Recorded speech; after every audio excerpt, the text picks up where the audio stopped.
moment. Which one? I will tell you.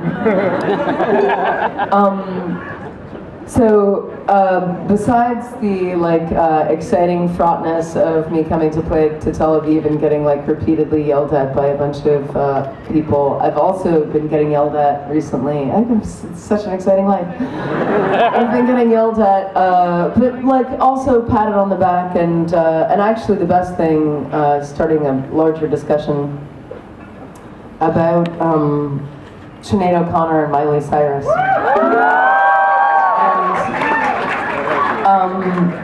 Sinead O'Connor and Miley Cyrus are both females and both musicians and both dealing with popular culture and both a bit cray-cray.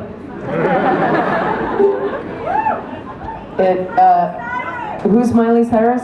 She's an American pop star who grew up as a Disney star. Google, but no, this is important. I love you, whoever you are. She grew up you know who Britney Spears is, right? So she's kind of like a new wave Britney Spears who grew up in public on the Disney Channel and now is dealing with the terrible reality of wanting to be a grown-up artist and having the entire world going. That's Miley Cyrus. The point was the discussion of pop and art, feminism and all that came to the forefront once again, which is always a good thing. So I exhumed this old song from about 5 years ago, which I wrote as a response to an argument that I saw taking place very actively after a webcast that I held. And the argument was not about Miley Cyrus, the argument was about Lady Gaga. And Lady Gaga is a pop artist from New York City. Much like Miley Cyrus, except with a much more performance art bent and longer hair. Same dance music.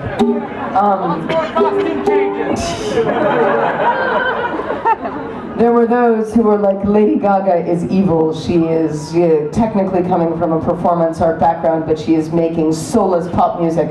Fuck her. And then people were like, no, she is making soulless pop music so that she can bring performance art to the people. She's an amazing Warholian progressive artist. Fuck you. And these people were like, fuck you. And they were like, fuck you. And everyone was like, fuck you. And I was like, wait. Maybe I can lend my voice to this discussion. I wrote a really long blog that was 90 paragraphs long. I went to reread it and I realized that I sounded like an academic asshole. So I deleted the entire thing and I wrote this song instead. It is called Gaga, Madonna. A polemic. She is a part of the music continuum and she is part of this difficult world and she wears out... Do you want me to use the pick? That'll be easier. Yeah? Better with the pick. I'm asking my awesome sound guy back there who's like, why are you playing the ukulele with no plug? It fucking sucks for me. It's better with the pick, right? Yeah, okay.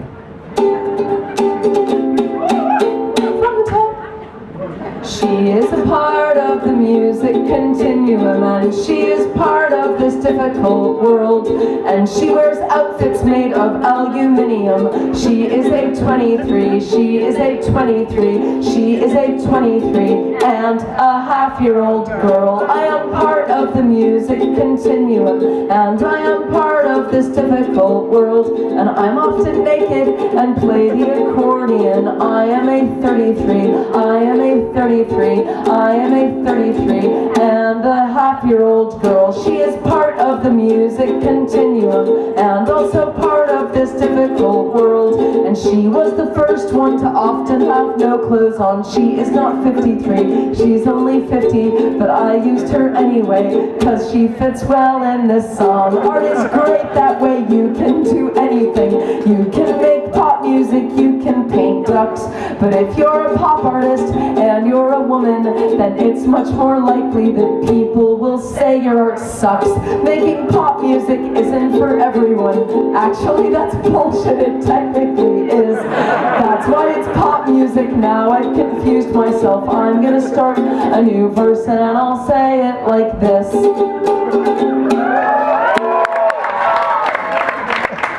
Some artists focus on love and simplicity. Some artists focus on fashion and fame.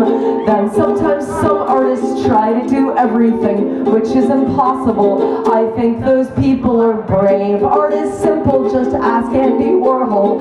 If he weren't dead, he would tell you the truth. Call it a masterpiece, call it a urinal. It doesn't matter, it's art, so there's nothing to prove.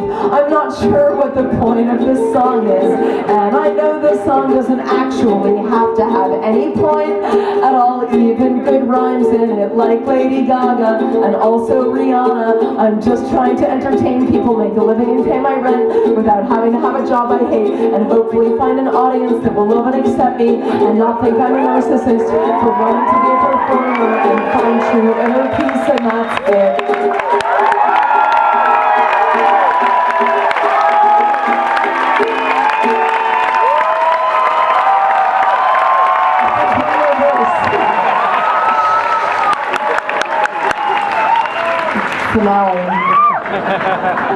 Now a question to further our dialogue. Is all art real art, and is pop art art?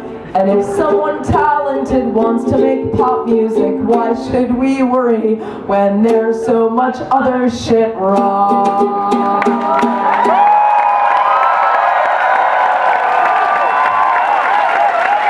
Thank you.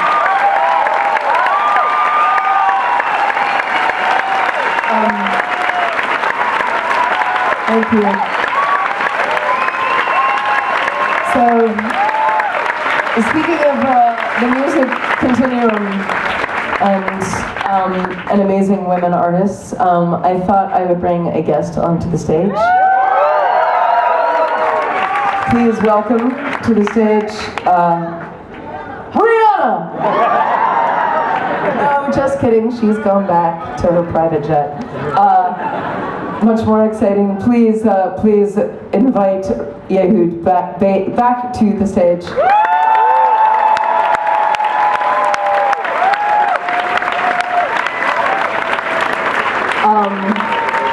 And Yehud is going to play bass while we attempt to do something. I was practicing backstage to do this cover song, and he was like, "That's a great song." And I was like, "Oh, you know it?" And he was like, "Yep." And I was like, "Do you want to play on it?" And he said, "Yeah." So we practiced this once. Exactly once.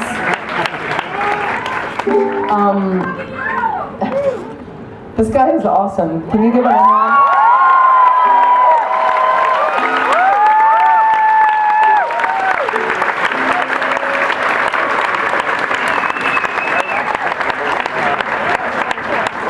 And the song we're going to do, very appropriately, I think, is by Sinead O'Connor. And, what? No, it's not that. So last night at the Ninja gig, I did a mashup of Nothing Compares to You and Wrecking Ball by Miley Cyrus. This is not that. Sorry. Maybe third encore. This is a song by Sinead from the same record, and it's been fascinating to me now that I'm, way older than Sinead was when she put out that first record. She was really young, which is why I find it fascinating that she and Miley Cyrus got into this tiff, because Sinead O'Connor was, like, in some ways the absolute fucking opposite of Miley Cyrus, who was like a total pop icon. and doing what pop stars do. Sinead O'Connor was out there being like, fuck you. I'm gonna write political songs about political things, shave my head, and write about my feelings. And everyone was like, okay. Exactly. Nobody knew what to think. But I got that record when I was 14. And I didn't even know what she was singing about. I knew that she was singing about political things happening in England, probably. I didn't know the details. I didn't know who Margaret Thatcher was or what Margaret Thatcher had done, but I knew that it wasn't good. But I knew, here's what I knew as a 14-year-old listening to that record. I knew that there was this woman, this Irish woman, who was beautiful, with a shaved head, which was basically just like a very open fuck you to the beauty standard, doing what she wanted, and that was what impressed me. So, we're gonna play a song off my record.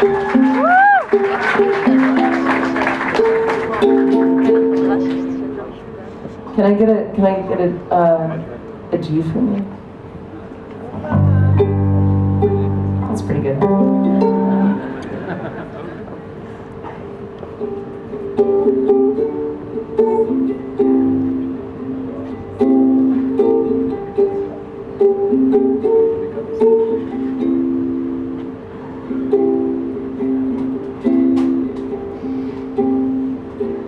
Margaret Thatcher on TV,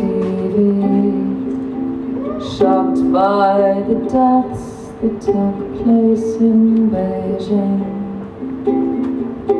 It seems strange that she should be offended.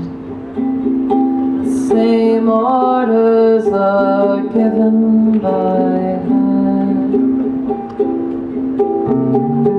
I've said this before now. You said I was childish, and you'll say it now. Remember what I told you. If they hated me, they will hate you. England's not the mythical land of Madame George and roses. It's the home of police who kill black boys on mopeds. And I love my boy, and that's why I'm leaving. I don't want him to be aware that there's any such thing as grieving.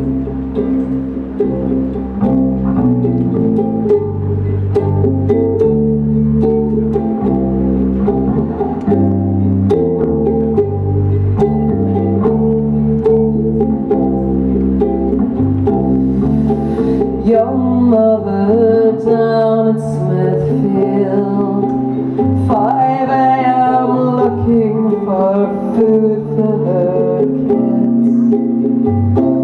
In her arms she holds 3 cold babies, and the first word that they learned was please.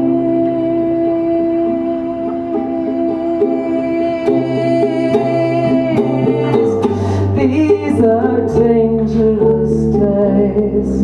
To say what you feel is to dig your own grave. Remember what I told you. If you were of the world, they would love you. England's not the mythical land of Madame George and her roses. It's the home of police who kill black boys on mopeds. And I love my boy, and that's why I'm leaving. I don't want him to be aware that there's any such thing